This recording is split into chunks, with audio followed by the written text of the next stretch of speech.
Hey, how's the rat race going? Are you winning? If you have a job in this economy, keep it, keep it. I've applied to over 2,000 jobs, okay? Look at this history. I'm still applying. Oh no, you're losing. Why is that?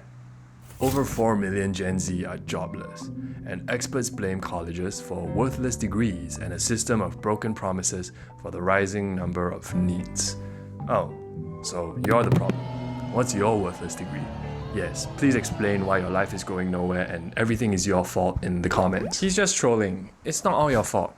I know it's not. It could be a little, but it's definitely also everything else. You know, the job market, global economy, hoarding, population size.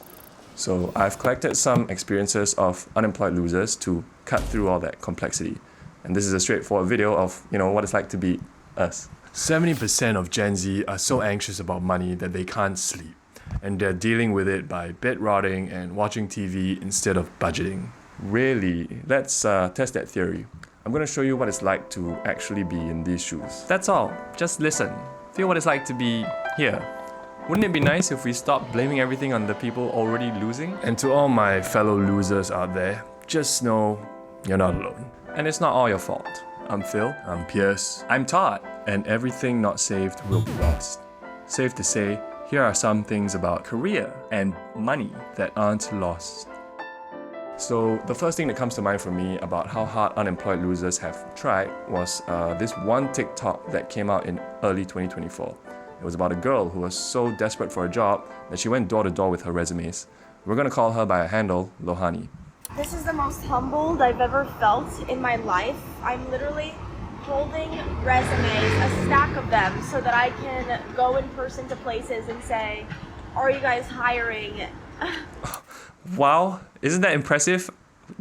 I've never done that before. Have you done that before? This is unicorn behavior, right? It's honestly a little bit embarrassing because I'm literally applying for minimum wage jobs. And some of them are being like, we're not hiring. And it's like, what? This is not what I expected. Right, so you'd expect if you try harder and put yourself out there, you'd be rewarded for that effort. No. See, that would make sense if the problem was just her as opposed to, the job market, a changing global landscape. Oh, this sucks. I just want to be a TikToker if I'm being so for real with you. But I can't be delusional anymore. I literally need to make money. So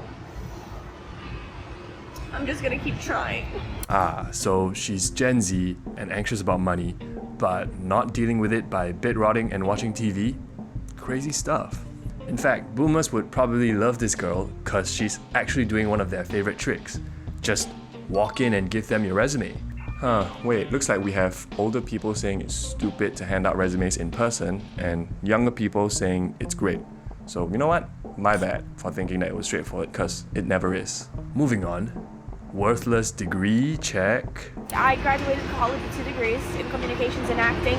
Okay, I guess there's no debate for acting, so that's one strike for worthlessness. Not sure about communications though, because the comments are kind of going back and forth on it. So this isn't straightforward again. But fine, we'll give it half a strike. You know what? Who cares if it's useful or not, right? You want to know what happened to her since? She posted this 1 year later, exactly. This is the most humbled I've ever felt in my life. I'm literally holding... This video is the reason why my life changed forever. Because I posted that video today, a year later, I'm a full-time content creator. Full-time content creator?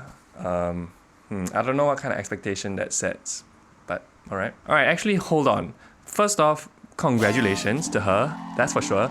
Not only is she still alive and well, she's winning. Pretty big. Arguably more than most other typical employees because she's doing what she loves. I just want to be a TikToker if I'm being so for real with you. Everything aligned for her degrees and her passion, and she deserves it. She deserves happiness. But I can't be delusional anymore. So here's why I think we shouldn't take her example literally. She acknowledged it was delusional, right, to want to be a TikToker. And that's why she was trying to be more pragmatic, giving out her resumes. And where did that lead her? To her basically being rewarded for her original delusional goal. She really is a unicorn. The takeaway here almost sounds like, okay, never mind being pragmatic, forget that, since obviously unicorn behavior leads to unicorn results. But I think we all know deep down that everything that happened in her situation is against the odds. And it's equally unlikely for it to happen to us too. So this is probably not the answer to our unemployment problems. But I think she does have a nicer message about it. She says to share your life with the world because you never know what could happen. Talk to the people in your life. Share your struggles because you never know who needs to hear it too. Or who's going to change your life. I was literally this close from not posting that video because I was scared, because I was fearful. But sometimes in life, you just have to push through the fear. And I promise you that life will get so much better. I can't make that promise, but I hope it can apply. I'm a 25-year-old college grad stuck living in my childhood bedroom, can't find gainful employment in the United States of America. Alright, so this is a post from the user A Traveling Muse around January 2025. It's a long one ahead, but sit with it. Really feel what she's going through. I feel unemployable and I can't find any footing whatsoever. I'm a 25-year-old woman and a May 2022 business grad. Worthless degree, check. Is business a worthless degree? Or is it at least half useful, like communications? Anyway, formerly unemployed, now marginally employed via temp gigs since December 2023 when my bartending job let me go. I've applied to over 2,000 jobs, working with temp agencies who have provided me ghost temp jobs actually, and done interview prep, resume rewrites to no avail. Entry-level sales, operations, communications, supply chain, secretaries and finance officers have all been unattainable for me. I've been doing gig work, temping the entire year to pay my bills, while interview processes take months for one position. Now the callbacks have stopped coming. I'm wrapping up a temporary contract admin role right now, but they aren't hiring for anything, and they all work remote, so I'm in the office alone. I'm so scared to be stuck without routine again. Okay, so she's not fully unemployed all the time, there's some underemployment, but still, right? Talk about broken promises. Like getting a degree to flip burgers, you know? I never got an entry-level job in my field, got stuck in restaurants, and I've had multiple job offers rescinded, including a minimum wage secretary job in August. My first job offer I signed before I graduated was also rescinded, and the company, biotech, went out of business. I've never recovered from that original time I lost from the rescinded offer in 2022. I graduated college with a 3.96 GPA and internships that were remote due to COVID and small businesses. Useless. Dang, are you telling me working hard and being a model student doesn't lead to a better life? And every guru who told you to forget education and buy their course was right? He's just trolling. I get rejected from call centers, basic customer service positions, entry-level admin work. I get rejected for bottom-of-the-barrel minimum wage jobs. I've been rejected from CVS multiple times, Walmart corporate, U-Haul, dependable cleaners. The list goes on. Yes, I dumb down my resumes for service jobs. Yes, I tailor my resumes and cover letters. Yes, I reach out to the recruiters and people within the company I'm applying to. I've paid for resume services. I've worked with HR professionals. I've had my interviewing audited to assess how I come across. I've written and rewritten my resume. I email people in companies I apply to. I make calls. I ask questions. The list goes on. We're going to skim through some parts of her life next that aren't fully related to employment, just to speed this along, so you can hold on to your victim mentality horses, please. I know it might be tempting to call her that, because the description of her life really doesn't stop being rough. Anyway, she lost her car, no friends except her old dog. She got cheated on and dumped in 2022 after college graduation and hasn't dated since, which is rough, yeah. She's currently stuck living in a broken household with family she's not close to, as she says, very painful to be here.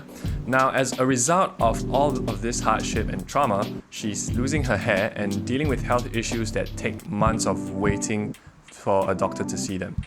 Oh, no network, no community, no reaching out has helped me. I've tapped into my parents' networks, and the most that has come out of it was an offer to be a housemate across the country. Unfortunately, that doesn't gel with Lohani's message of putting yourself out there, and we will talk about whether this Reddit post has led to any positive developments for her later. I'm not eligible for military service due to multiple health issues. I'm not able to do blue-collar physical work. I cannot be a truck driver due to my health issues as a woman. I've already spoken to military recruiters, and it's not a pathway for me as a woman dealing with autoimmune issues, neurological issues, multiple knee surgeries, arthritis, bone degeneration from failed surgery, and other health problems. What? Good job so far for holding in the urge to say victim mentality. Keep it up. So she's tried the other usual recommendations about joining the army and doing trades. Yeah, right. I'm just surprised as you that working in healthcare hasn't cropped up, right? Because that's a totally viable option at this point in her life, right? Been applying to marketing assistant, entry-level HR coordinator, entry-level marketing coordinator, entry-level assistant property management, customer success roles, business associate, wealth management associate, customer service coordinator, sales operations admin, admin assistant roles, data entry, entry-level analyst roles, management development trainee programs, business development rep sales. Wow. Oh my gosh. I applied to minimum wage jobs, I applied to low wage jobs, I applied to temp contract roles. I cannot devalue myself any further. I'm from Massachusetts and been dying to leave for 3 years now. I apply all over the United States, not getting any interviews. No, I am not making an OnlyFans or selling feet pics. It is degrading and insulting that men keep suggesting that to me. No, it's not my appearance. I have no tattoos, no piercings except my ears. I have never dyed my hair. I'm a tall, athletic, well-adjusted woman. You would never meet me on the street and think I'm unemployed or that I have been through all this. No, I do not look unprofessional. No, I do not struggle with social interactions, eye contact, etc. And I am not neurodivergent. No, I'm not disabled. My health issues are invisible. And I'm not overweight. No, I do not discuss my invisible health issues to employers. No, I do not have behavioral issues or anxiety. No, it's not my social media accounts. I hardly have anything on there and it is very professional. I know people who post revealing and unprofessional photos of themselves under their real government names and have high-paying corporate jobs. And I have a continuous work history except for 2024. No, I don't care about salary or how little I'm paid. I'll work for peanuts to gain experience. I'm not applying to jobs above entry level. No, I'm not applying to only remote jobs. No, teaching abroad is not for me. Teaching is not for me. Teaching is not for everyone. I frankly find it scary how people think anyone can pick up teaching or should be a teacher. That's disrespectful to the profession. I've made an informed decision that it is not me, and I'm tipping my cap to them. They do God's work. So she's telling us she's tried everything and it's not this, it's not that. Don't suggest A, don't recommend B. Damn, okay, then what do you want us to say? We're just trying to help, right? If nothing is your fault and there's nothing you or anyone can do to change your situation, obviously at this point it's victim mentality, right? Well, here's something else she shared separately in spite of everything. I'm sick of my position in life and I reject victim mentality. I reject victimhood. I'm not sorry for myself. I'm not entitled to anything. I'm sick of sitting around and watching life pass by. These circumstances may not be all my fault. It's not. It's really not. But my life is my responsibility to change and mine alone. I am not blaming anyone for my personal circumstances, but I am angry and rageful at my failure to launch. The rage I feel is one of the only things keeping me on the planet. If I wasn't angry, I would give up. It's making me feel like something is wrong with me. I am angry and I want to change. I want to be self-sufficient and independent from my dad. I want to have a full social life and a full-time job. I want to work. I want to be a life partner to somebody.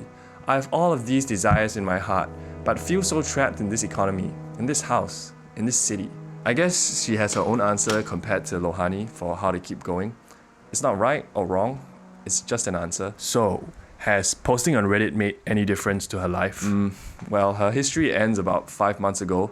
No good news that we can see. Just more posts about jobs, relationships, health. But it says, goodbye cruel world. Yeah, that's not a good sign. But I'll choose to take her profile description instead as the hope that things haven't ended. Young US citizen going through hell. I'm gonna keep walking and I'll die trying. Life could change tomorrow. And that's not too different from what Lohani said. So at least there's that. Anyway, here's one last one from a guy to even things up. I'm on month 14 of being unemployed and becoming mentally unwell as from the user Toho Weasel. I don't know what to do. This has gotten to the point where I'm completely obsessing over it. All of my social interactions are tainted by, but I can't afford that because I don't have a job. I can't go out with friends to dinner without immense crushing guilt and anxiety afterwards. I can't buy the groceries I want because beans and rice are cheaper, and I'll eventually run out of rent money if I get brave and start trying to eat well. I couldn't buy people presents for the holidays, which made me feel like a total loser. My glasses are from 2014 and have accumulated a cloud of scuff marks so thick it's like they permanently got butter smeared on them because the new glasses would cost me about half a month of rent. See, I guess it's the little things that people don't realize when they make statements like that. All of my purchases are now measured to me in how much time I have left until eviction. When I put items in my cart at the grocery store, I'm counting them off, thinking, that's 12 hours of rent, that's 4 hours of rent, that's 16 hours of rent. Man, what a headspace to be in. You ever buy things and calculate them in terms of your salary? Right, like, oh, I make $20 an hour, so I'm trading 8 hours of my life to get my laptop fixed. At that point, should I just learn to do it myself? I can see that perspective taking quite a mental toll. It's been close to 1,000 applications since my last interview 1 year ago. Before that, I was working as software support for a year, but that contract ended. Only 1,000? Have you tried 2,000? Job applications are my own personal Sisyphean hell. I wake up each morning, shower, eat breakfast, and apply for jobs for several hours straight. Check my email every 20 minutes every hour of every day because I cannot think about anything else and cannot enjoy anything else. Why won't people interview me? I've rewritten my resume 6 times using various professional services and or advice from industry professionals. I can't even bring myself to progress my resume anymore. I was working on all kinds of tech projects before. A month ago, I was studying Python as part of a full-stack web app I was developing on AWS, but looking at VS Code makes tears well up in my eyes now, because what's the point if I'm going to die on the streets anyways? I need help. And no, I don't need therapy. The help I need is a job. Then just get a job? Trolling. What? You mean it's more complicated than that? What with the job market and macroeconomics or whatever? And that's what you've been trying to say this entire video? No way. If there are any tech, office, admin, customer support recruiters out there, please, I'm begging you on my knees. I will be the hungriest employer you've ever hired. I will fight tooth and nail to hold my good standing with the company. We've seen this one before. Basically, you're saying to accept exploitation because it's worse to be unemployed. And oh hey, this meme fits right here. I've tasted unemployment. I've tasted the 9 to 5. I recommend not being born. I'm aware that people from developing countries leave their home to become construction workers or domestic helpers to afford a better life for themselves or their families. I know. I mean, we have it so good, right? Look at how far some people are willing to go to survive. Well, I can't help but see it as how low are you willing to stoop to stay alive? And I promise I'm not stupid. I taught myself almost everything I know about technology, and I did the AWS SAA C03 cert entirely by myself with no prior cloud knowledge, and I'm building a web app by myself without instruction. The $75 price tag on the test almost made me cry. How many hours of rent do you think it was? I also taught myself how to produce music at a semi-professional level without instruction. I will learn anything you tell me to learn. I'll do whatever you say. I will be your slave. Please interview me. Exploiters love the desperate. It makes normal people seem entitled by comparison. So, am I normal or entitled? Nowadays it's hard to tell. I don't know, man. I don't have the answers. A traveling muse has probably already tried most of them anyway. And I can't make the same promises Lohani made. Yeah, cause life is competitive. Too competitive, in my humble opinion. We've all had to struggle. And it's led to many of us doing alright in this competition. And even if it's true that we earned the position we're in today, and that we deserve it, why does it make us think that we deserve it over the losers? Did you feel like they deserve to lose? Do you think they're doing less than you to earn a living? Something is deeply wrong here, but it's too large for any of us to know better. I'm just here with this message. Be soft. Not weak, but soft. Hopefully that creates more people among us who could change a life or two someday. For a friend. Here at LTAP, we make content about what it means to live well as a kind of answer to everything. There could be billions of different interpretations to this, since ultimately everybody gets to decide for themselves individually. But if you're interested in our suggestions, you could stick around with us. We have a lot to answer. For a friend.